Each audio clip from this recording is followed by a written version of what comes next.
Okay, so we're going to be demonstrating a technique called Devil's Advocate. This is a kind of a cognitive behavioral technique. And I'm going to be the therapist, and my daughter Allison with the cool sunglasses is going to be the client. Now, let me just preface this demonstration by saying that this technique is very effective in getting people to think differently because what you're really doing is you're saying what they're saying to themselves that's upsetting them, and then you require them to fight back and to push back against what you're saying.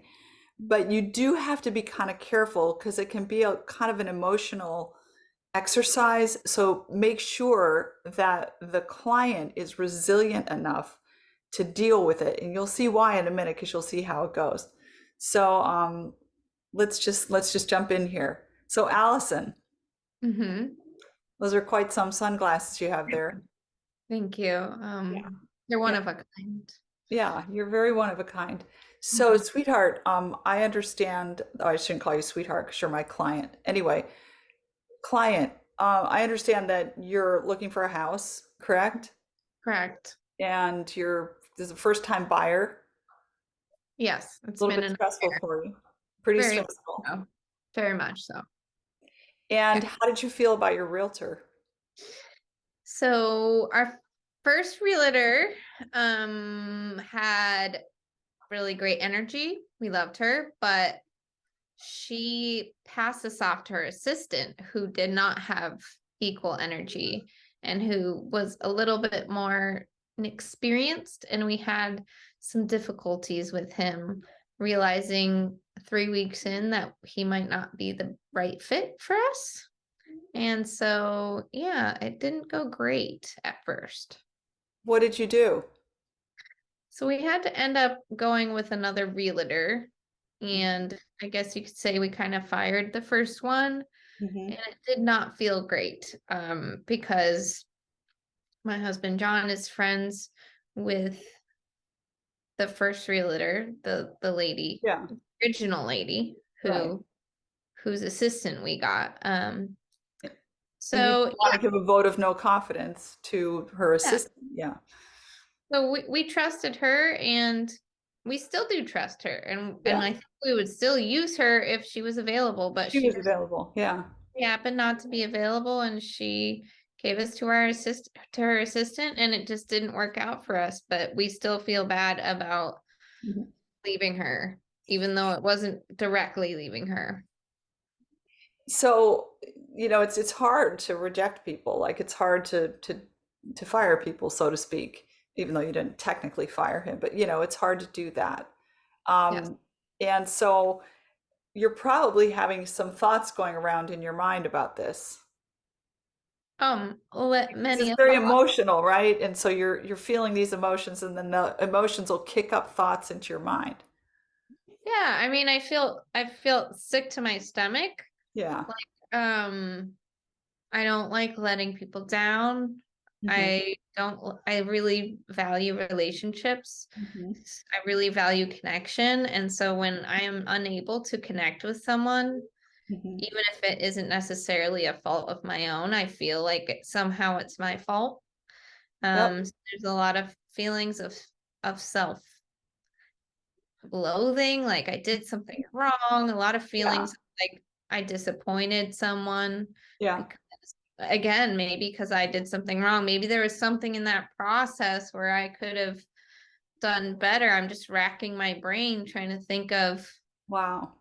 ways that I could have made that situation go a little bit more smoother, but I don't think and when I think of it on a technical term, I think we did everything right. We talked to Good. her before we got our new Right. realtor. We weren't weird about it. We communicated clearly about, Mhm. hey, he was just not a great fit. We weren't mean about it. We didn't say anything bad about him. You Mhm. know, we Yeah. we told her we think he's a great guy. Hmm. He's just not very helpful for new home buyers. We needed a lot more information than he was able to give us. So I want to help you with those emotions and that self-loathing. And in order to do that, I want to use a technique called devil's advocate. It's a Okay. bit of an intense technique, so you're gonna have to like fasten your seatbelts and be okay with some intense emotion. Are you okay with that? Yeah. Okay. So what I'm going to do is I'm going to say what I intuitively believe is going around in your head, what those self-loathing emotions are saying to you, and you're going to fight back. So you're going to have to take the opposite position that you're normally taking, and it's going to help you get into a different part of your brain. And you're going to have to start thinking rationally and in a balanced way instead of in that really emotional, upset way. I So have to do it. well, I mean, that's how the technique works. All right. Just roll with it, okay? Okay. You'll do great. All right, ready? Uh-huh. Okay. So you're going to answer back to me. I'm going to say what I think is going around in your head, and then you're going to push back against it. Okay? Okay, so I'm like the You'll see. devil's advocate. No, I'm the devil's advocate. You'll see. Okay. Okay. So listen, so you fired your realtor Yes. and you realize you ruined his life. Well, I hope not. I Well, hope I mean, one. I mean, can you imagine the rejection that a person feels when someone doesn't want to work with them anymore?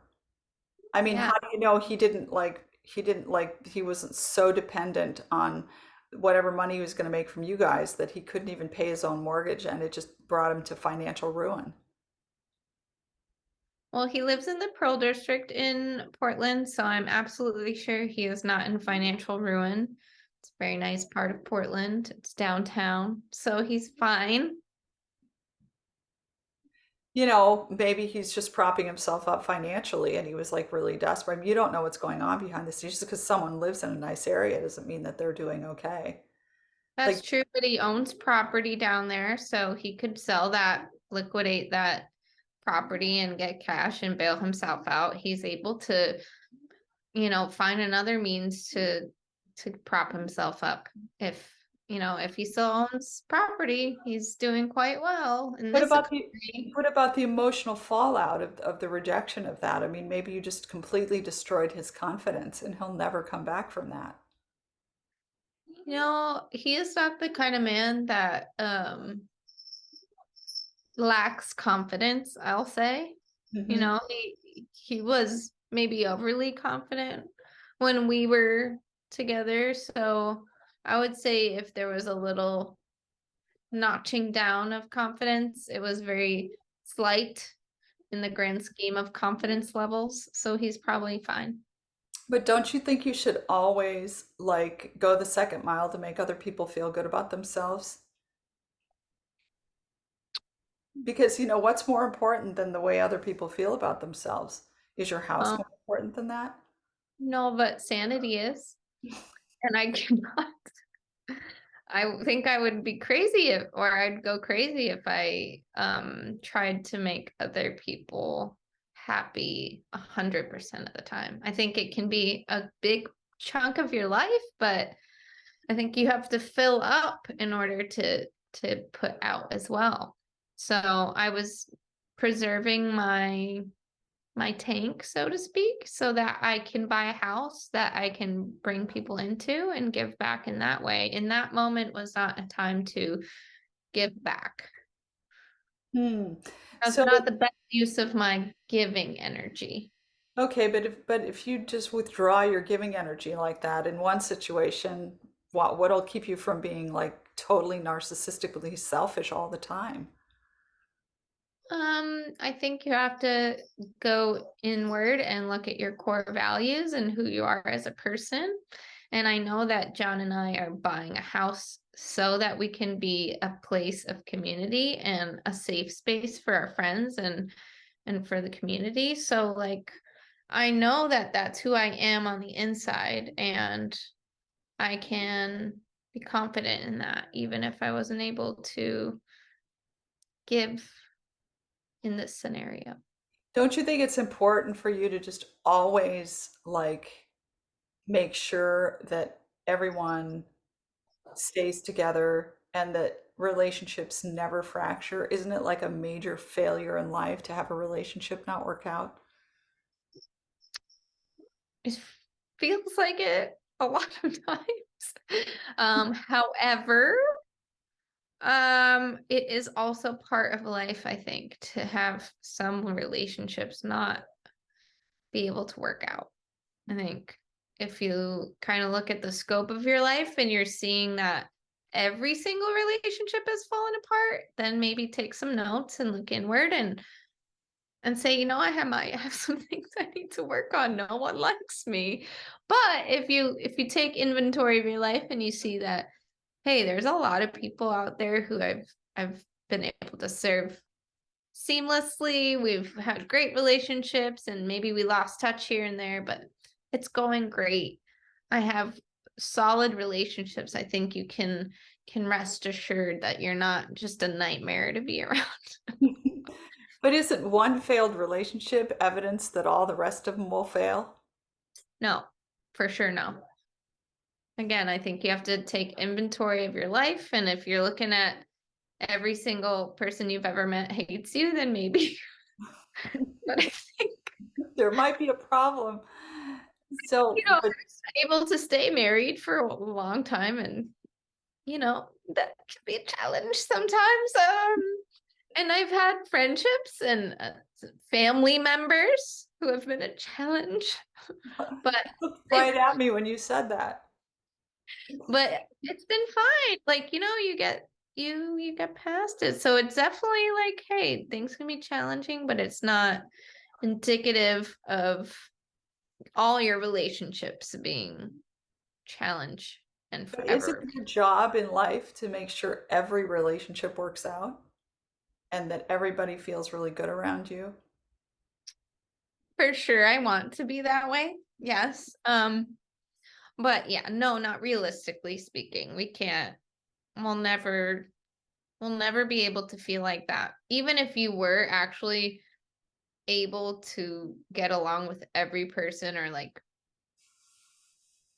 be kind to every single person and meet all their needs, there's just going to be some people who just don't like you.